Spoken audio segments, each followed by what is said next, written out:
بسم الله الرحمن الرحيم. الحمد لله والصلاة والسلام على رسول الله صلى الله تعالى عليه وسلم. ربنا أرنا الحق حقا وارزقنا اتباعه وأرنا الباطل باطلا وارزقنا اجتنابه. ربنا آتنا في الدنيا حسنة وفي الآخرة حسنة وقنا عذاب النار. برزان خوشويستانم همو عسريق أمل خزمة كتابنا يابي أذكار إمام النووي أبين ديار أذكار إمام النووي كالكتاب زورنا يابكان ك هر کسی جێبەجێ ئەم کتێبە بکات ژیانی وەکو پێغەمبەری خوای صلی الله عليه و آله وسلم لێ دێت. ئێمە گەیشتوونەتە ئەوەی کە ئینسان بابێکی تایبەت ئیمان باسەکە کە چۆم ناو ماڵەوە چی بکات و چی بڵێ. کاتێک قاچە خەیتە ناو ماڵەوە چی ئەڵێیت؟ سەرەتا فەرموویەتی سونەت وهایە ئینسان کە دەرگای ماڵەوەی کردەوە ویستی قاچ بخاتە ناو ماڵەوە بسم الله بکە، ذكري خوا زۆر بکە، وأن يكثر من ذكر الله تعالى وأن يسلم سواء كان في البيت آدمي أم لا. بتاقي تنهابي بشيت مالوا كز لمالك هبي كز نبي سنتك السلام بكات إنجا هنجاو بنو بشيت مالوا. فإذا دخلتم بيوتا فسلموا على أنفسكم تحية من عند الله مباركة طيبة. كاتك واتشون مالك صلاة بكان أجر كسي شيلين أبو صلاة لخوتن كان فسلموا على أنفسكم تحية من عند الله. صلاة يقبل الله إخوة بربي لمباركي وبربي لباكي. الروايات كراوة أنس ورزا ورحمتي خوي لبي كفرميتي بيغمبر جان صلى الله عليه وآله وسلم بيوتم هو كركم يا بني إذا دخلت على أهلك فسلم تكن بركة عليك وعلى أهل بيتك. كرشت ولاي مالو منالي خوت شويت ولاي دايكو باوكي خوت صلاة يعني بك صلاة كأبتا بركات بو خوت بركات بو أو ماليكتوت ويقري زور ضرورة باوك كور كيج خيزان كتشودر وهاتا ومالو بسم الله وبذكري خواد اسبيبك والصلاة بك لأهلي مالك بوي بركات بسريان دابالي بخوالا مسألة السلامة عزيزانم بركتك زور تايبت هي يا مكاتك الصلاة ولا يكثري أكين ألين السلام عليكم ورحمة الله. سلام بمفردي ألين رحمتيش بمفرد كشي سبحان الله أجينا بركات ألين وبركاته يعني هرشي بركتي خوايا كوي بركتك كان بسرت داو باري أو سلامك الله سلامك اللي بي رحمتي خواش اللي بداني بلام هرشي بركاتي خوايا بسرت داو باري بوي زور سنتي كي جوري إنسان كشوا مالوا السلام عليكم ورحمة الله وبركاته بله. للرواية كتيرة أبي مالك أشعري بمن أجارته أفرمي بيغمبر جان صلى الله عليه وآله وسلم فرموي إذا ولج الرجل بيته فليقل أجر إنسان كتشو مالك يخوي بأم دعاء بخيانه بلي اللهم إني أسألك خير المولج وخير المخرج بسم الله ولجنا وبسم الله خرجنا وعلى الله ربنا وعلى الله ربنا توكلنا ثم يسلم على أهله. أفرمي كشو مالو بابلي خواهي جان داوات لي أكم بباشترين چون جورو بمكر جورو بباشترين درچونش درم كلم مالا خواهي بناوي تو چون جورو بناوي تو شو درچين پروردگارا بس پش بتو أبستين. أفرمي إنجا الصلاة بكالا مالو منالي إنجا دابنيش. سيكس هن للروايات كثيرة أفرمي بيغمبر جان صلى الله عليه وآله وسلم سيكس هن ضامنا لسر خوا زماني كردو خوا جل جلاله لسر خوي كأم كسانا باريز رابك سبحان الله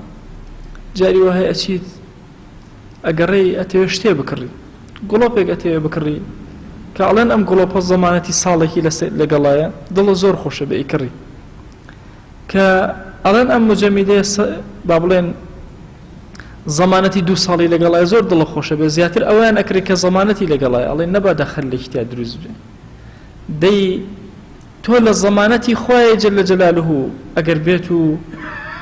أم كارانا جيبجيكي سيكسن يكي كان رجل خرج غازيا في سبيل الله عز وجل كسي لبينا يخويا بو غزاء الروا بو جهاد كرن لبينا يخويا الروا أم كسل الزمانة خويا خوي سربرشتي كاركانيا كحيج خمين به فهو ضامن على الله أو الضمانة لا إخوة جل جلاله حتى يتوفاه فيدخله الجنة أو تاخوي قول لم رقا دوشتي بركة يا وفاتك إلا بهججيتي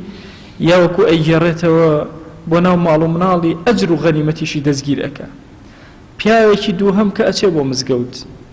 زەمانەتەیە لەسەر خوا جەل جەلالوهو بەخوا ئەگەر لە ڕێیان مردی لەناو مزگەوتە مردی لە کاتی گەڕانەوە مردی ئیلا ئەچیتە ناو بەهەشتەوە یان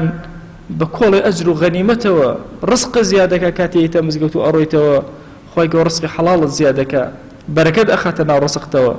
بەسەری بەرزەوە ئەگەڕێتەوە ناو ماڵ و مناڵێ یان کەسێکەوە ئەچێتە ناو ماڵی خۆیەوە سەلامەکە ئەوە زامینە لەسەر خوا جەل جەلالوهو ئەگەر بمرێ بەهەشتیە و ژیانیشی بردەسەر ژیانێکی بەرەکەتاوی ئەباتە سەر فەرمایشتێکی تر ئەفەرمێ هەر پیاوە چۆ ماڵەکەی خۆی و ذکری خوای کرد لە کاتی چوونەوە ژوورەوە لە کاتی خواردنیە شەیطان بە ئەتباعەکانی ئەڵێ لا مەبیتە لەکم وەلا عەشا